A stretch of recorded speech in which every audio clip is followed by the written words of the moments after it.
यहाँ पर हम प्रश्न सॉल्व करेंगे जिसके अंदर दिया है एक मोटर बोट उत्तर दिशा की ओर 25 किलोमीटर के वेग से गतिमान है। इस तरह के क्वेश्चन कभी भी आए तो सबसे पहले हम लोगों को दिशा तय कर लेना चाहिए। तो यहाँ पे हम देखते हैं डायरेक्शन तय करेंगे, तो ये हो गए हमारे ईस्ट, वेस्ट, नॉर्थ और साउथ। इसमें कह रहा है एक मोटर बोट उत्तर दिशा की ओर 25 किलोमीटर के वेग से गतिमान है, यानी उत्तर की तरफ जो है वो 25 किलोमीटर के वेग से चल रही है। तो मान लेते हैं कि उसका वेग जो है वो VB है और दिया हुआ भी है कि इसकी स्पीड है 25 किलोमीटर प्रति घंटा। फिर कह रहा है वो इस क्षेत्र में जलधारा का वेग 10 किलोमीटर प्रति घंटा है, यानी जो जल धारा है उसकी स्पीड है 10 किलोमीटर प्रति घंटा। तो जल धारा की दिशा दक्षिण से पूर्व की ओर, दक्षिण मतलब ये दिशा, दक्षिण से पूर्व की ओर यानी ये पूर्व इस तरफ 60 डिग्री पर है। 60 डिग्री तो मान लेते हैं कि ये हो गया आपका 60 डिग्री, 60 डिग्री पर है, दक्षिण से पूर्व की ओर 60 डिग्री पर है। जलधारा की दिशा का वेग है इसलिए इसको हम VW लिख सकते हैं।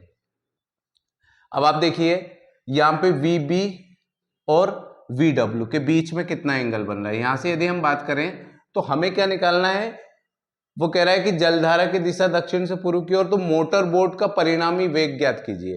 ये जलधारा इस तरफ जा रही है और मोटर बोट इस तरफ चल रही है, तो जो परिणामी वेग है मतलब मान लेते हैं कि परिणामी जो होगा वो इस तरफ हो गया, R हो गया। अब हमें निकालना है VW और VB के बीच में बना हुआ कोण, मतलब VB और VW के बीच में बना हुआ कोण। N और S दोनों के बीच में पूरा जो एंगल है यहां से लेके यहां तक वो 180 डिग्री का एंगल है, जिसमें से 60 डिग्री का एंगल ये हो गया, तो बाकी जो एंगल बचा वो हो जाएगा आपका 180 माइनस 60 यानी 120 डिग्री। तो यहाँ पे ये एंगल हो गया आपका।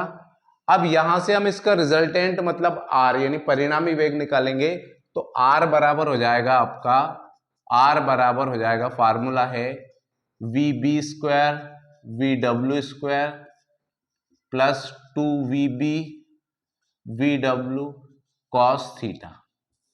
यहां से जो जो चीजें हमें पता है उनके मान रख देते हैं। VB का मान है 25 किलोमीटर प्रति घंटा, तो हमने यहां से रख दिया 25 का स्क्वायर।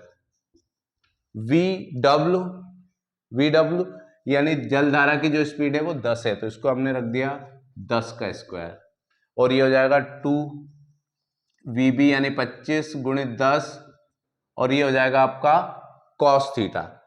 थीटा की वैल्यू जो है हमारे पास कितनी है 120 डिग्री, तो इसको लिखेंगे हम कॉस 120 डिग्री। ये वैल्यू हो गई, तो R बराबर निकल के आएगा 25 और 25 ये हो गए हमारे 625 प्लस 100, ये हो जाएगा 25 दूनी 50 यानी 500 इंटू कॉस 120 का मान। कॉस 120 का मान निकाल लीजिए आप। कॉस 90 प्लस 30 यानी सेकंड क्वाड्रेंट का है, और सेकंड में कॉस नेगेटिव होता है, यानी हो जाएगा माइनस साइन 30, और साइन 30 का मान होता है 1/2 यानी माइनस 1/2 आएगा। तो ये हो गया आपका माइनस 1/2। तो R बराबर निकल के आया आपका 725, इसको इससे कट कर देंगे तो होगा 250 माइनस 250। तो R की जो वैल्यू निकल के आई वो हो गई हमारी 5 और 12 में से 5 गए तो 7, और यहाँ बचा 6 में से 2 गए तो 4 यानी 475। R की वैल्यू रूट के अंदर 475 आई, और इसका मान हम निकाल लेते हैं, भाग विधि से निकालेंगे, तो ये हो जाएगा आपका